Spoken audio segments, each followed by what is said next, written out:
তাহলে কোনো লাভ নাই। তুমি আল্লাহ তাআলার সঙ্গে মুনাফিকি করতেছো। তাহলে আমাদের কাজ একটাই যে আমরা ইয়া আইয়ুহান নাস, হে লোক সকল, হে দুনিয়াবাসী, বলো লা ইলাহা ইল্লাল্লাহ, তুমি সফল কাম হয়ে যাবা।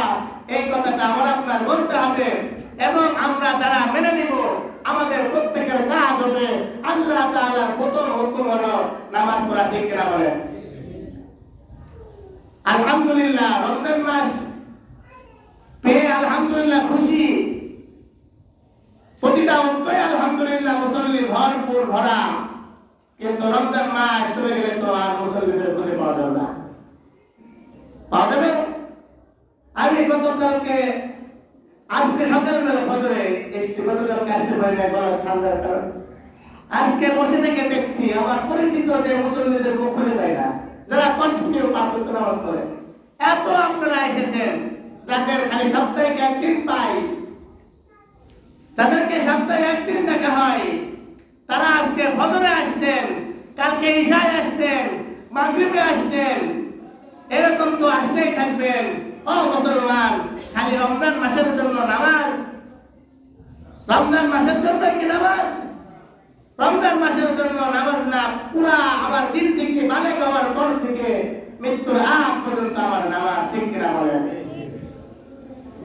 আয়াতে কারিমা পড়েছি, সে আয়াতে কারিমার দিকে যাইতেছি এবার। যেমন নামাজ আমার আপনার কোনো মাপ নাই, এই নামাজের কোনো অজুহাত নাই, তেমন আমাদেরকে আল্লাহ জাল্লা শানুহু রমজান মাস দিয়েছেন। এই রমজান মাস আমাদের উপরে বোঝা দেন নাই, সোজা দিয়েছেন, সোজা করে দিয়েছেন। আমাদের জন্য কোনো কাজ বোঝা না, সোজা, একেবারে সহজ। যে মানে তার জন্য সহজ, যে মানে না তার জন্য কঠিন। কয় সোজা কি? কয় 5 ওয়াক্ত নামাজ। ওই যে 5 ওয়াক্তের জায়গায় 50 ওয়াক্ত নামাজ দিয়েছিল, ওইটা হলে বোঝা হয়ে যেত। ঠিক কিনা? ওইটা হলে বোঝা হতো না। 24টা ঘন্টার মধ্যে কখন নামাজ পড়বো, কখন? ভাই একটু আগে আসে ভাই, প্রতি সপ্তাহে এইটা তো আর পুরা না লাগে।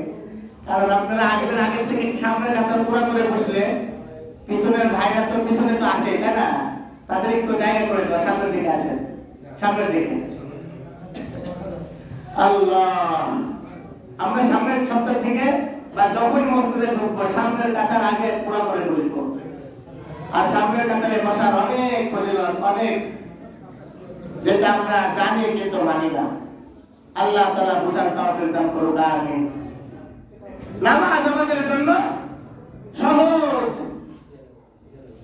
এখন আমাদের কাছে মনে হইতে পারে যে নামাজ 5 ওয়াক্ত নামাজ পড়তে হবে, 5 বার ওযু করতে হবে, ঠান্ডার মধ্যে ওযু করতে হবে।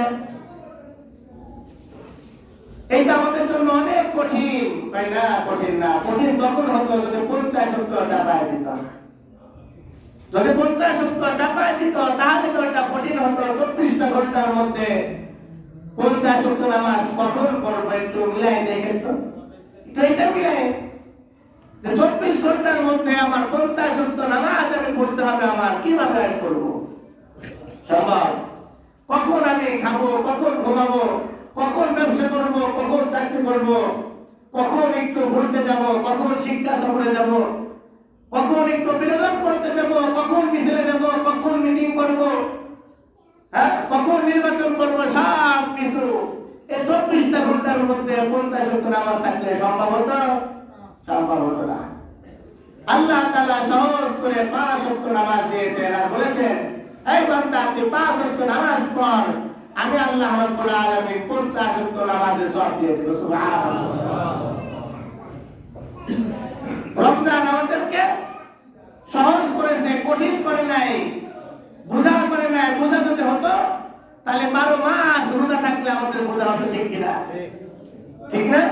যেমন দাউদি রোজা, একদিন রোজা রাখবে, একদিন রোজা রাখবে না, ওইটা হলে আমাদের জন্য কি বোঝা হয়ে যেত। ঠিক কিনা বলেন? আল্লাহ তাআলা তাও আমাদেরকে দেন নাই। বছরে মাত্র একটা মাস, বছরে 12 মাসে একটা মাস তোমরা রোজা রাখবা বান্দা, এইটা তোমাদের জন্য বোঝা না সোজা। আমি সহজ করেছি। কেমন সহজ?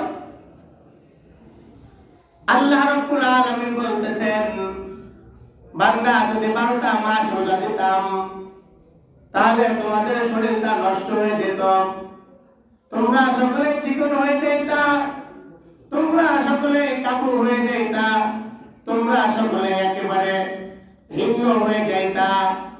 আমি আল্লাহ রাব্বুল আলামিন 11টা মাস তোমাদেরকে খাইতে বললাম, সব সময় খাবা, কিন্তু একটা মাস দিনের বেলা খাবা না। দিনের বেলা একটা মাস খাবা না, একমাত্র আমার জন্যই তুমি খাবা না, তোমরা কেউ খাবা না। এইটা তোমাদের জন্য বোঝা না সোজা। কয় কেমন করে সোজা করেছেন রাসূল বলেন? কোন মানুষ যদি 11টা মাস যেই খাবার খাওয়ার যে প্র্যাকটিক্যাল যে অভ্যাসটা আছে, প্রথম কয়েকদিন এমনটা হয়ে যায়, প্রথম কয়েকদিন এমন হয়ে যায় ভুলে ভুলে মানুষ খাবারটা খেয়ে ফেলে। তার যে টাইম 8টার সময় ওষুধ খাওয়ার কথা, ঠিক 8টার সময় ওষুধের পাটিটা হাতে নিয়ে গ্লাসটা নিয়ে ওষুধটা খায় ফেলে। কারণ 8টার সময় খাবার খাওয়ার কথা, 8টার সময় খাবারটা খেয়ে ফেলেছে। আল্লাহ রাসূল বলেন, তুমি যে খাবারটা খাইলা, তুমি খাবারটা খেয়েছো, পেট ভরে খাবার খাওয়ার পর তোমার যখন হুঁশ হয়েছে, জ্ঞান হয়েছে, কিরে এটা তো রমজান মাস, এই রমজান মাসে তো খাওয়া যাবে না, আমি তো ভুলে তো খেয়ে ফেলেছি। আল্লাহ রাসূল বলেন, তুমি ভুলে খেয়েছো কোনো সমস্যা নাই, বাকি সময়টা আর তুমি খাবা না। দেখেন আল্লাহ রাব্বুল আলামিন বলতেছেন, এই বান্দা তুই ভুল করে যে খেয়েছিস, তোর রোজাটা ভাঙে নাই, তুই বাকি সময়টা না খেয়ে থাক, আমি আল্লাহ রাব্বুল আলামিন তোর ওই দিনের রোজাটা কবুল করে নেব। সুবহানাল্লাহ। সহজ না? সহজ। এর থেকে সহজ আর কি আছে? বান্দা আবার আল্লাহ তাআলা বান্দাদেরকে বলতেছে, মেয়েদেরকে বলতেছে যে রমজান মাস হয়েছে, একটা মহিলা বাচ্চা প্রসব করিয়েছে, একটা বাচ্চা হয়েছে। আল্লাহ তাআলা সেই মহিলাকে বলতে, তোর রোজা রাখা লাগবে না, তোর নামাজ পড়া লাগবে না, নামাজের সংখ্যা তো হিসাব করতে পারবি না, বিদায় তোর নামাজ পড়াই লাগবে না, যা তোকে মাফ করে দিলাম। আমি আপনি নামাজ পড়ে সেই সওয়াব পাবো। আর ওই মহিলা যে বাচ্চা প্রসব করিয়েছে, যার বাচ্চাটা হয়েছে, যার মাসিক হয়েছে, ওই মহিলাটা সে ঘুমায় ঘুমায় নামাজের সওয়াব পাবে। সুবহানাল্লাহ। কত সহজ ইসলাম, কত সহজ। আমরা ইসলামকে তো কঠিন বানায় ফেলেছি। ওই মহিলাকে বলছে, তুই যদি পারিস রমজানের পর তোর যেই কয়েকদিন রোজা ভাঙা হয়েছে, 4 দিন 5 দিন 7 দিন, তুই পারলে তুই কাফারা করে দিস, কাজা করে দিস।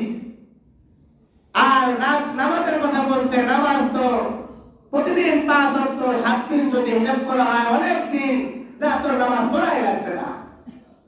ঠিক তেমন সন্তান প্রসব করার পর 40 দিন যে মহিলাদের নামাজ পড়া নিষেধ, কোরআন পড়া নিষেধ, আল্লাহ তাআলা তাদেরকে ওই 40 দিনও মাফ করে দিচ্ছেন। সুবহানাল্লাহ। ইসলাম কত সহজ। ও মুসলমান, এখন যেমন আপনি 5 ওয়াক্ত নামাজ পড়তে পারেন, এখন যেমন ফজরের নামাজে আসতে পারেন, কেন শাওয়াল মাসে আসতে পারবেন না? পারবেন না বলেন? পারবেন। এখন যদি জোহরে আসতে পারেন, তাহলে শাওয়াল মাসে যায় কি জোহর পড়া যাবে না? এখন যদি আসর পড়া যায়, তাহলে শাওয়াল মাসে কি আসর পড়া যায় না? এখন যদি মাগরিব পড়া যায়, তাহলে শাওয়াল মাসে কি মাগরিব পড়া যায় না? এখন যদি ঈশা পড়া যায়, তাহলে শাওয়াল মাসে কি ঈশা পড়া যায় না? এখন যদি কোরআন তেলাওয়াত করা যায়, শাওয়াল মাসে কি কোরআন তেলাওয়াত করা যায় না? এখন যদি বেশি বেশি আমল করা যায়, শাওয়াল মাসে কি আমল করা যায় না? এখন যদি বেশি বেশি গুনার কাজ ছাড়া হয়, ও মুসলমান, শাওয়াল মাস থেকে আবার ওই শাবান মাস পর্যন্ত গুনাহ কি ছাড়া যায় না?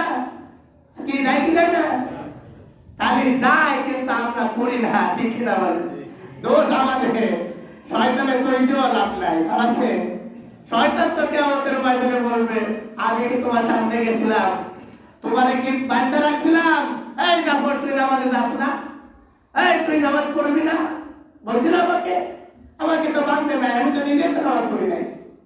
আল্লাহ রাব্বুল আলামিন আমাদেরকে বুঝবার তৌফিক দান করুন, আমিন। ওয়া আখিরু দাওয়ানা আলহামদুলিল্লাহি রাব্বিল আলামিন।